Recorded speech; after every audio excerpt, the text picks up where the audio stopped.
আসসালামু আলাইকুম। সবসময় মাছ মাংস খেতে ভালো লাগে না, তাই মাঝে মাঝে নিরামিষ তরকারি রান্না করে খাই। চাইলে আপনারাও খেতে পারেন। এখানে আমি 2-3 রকমের সবজি নিয়েছি: মূলা, আলু, সিম, গাজর, ফুলকপি। তার মধ্যে 1 মুঠো ডাল দিয়েছি, মসুরের ডাল। তারপরে সব ধরনের মশলা মিশিয়ে রান্না করে নেব।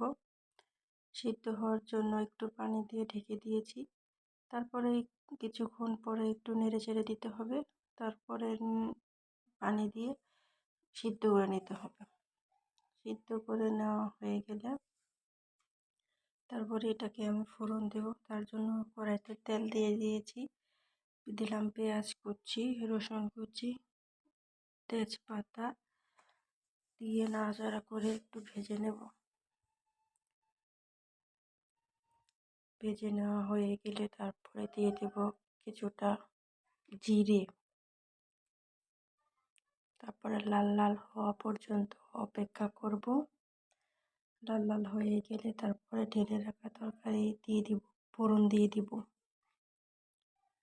তারপরে কিছুক্ষণ রান্না করে নিলেই হয়ে যাবে মজাদার একটা রেসিপি।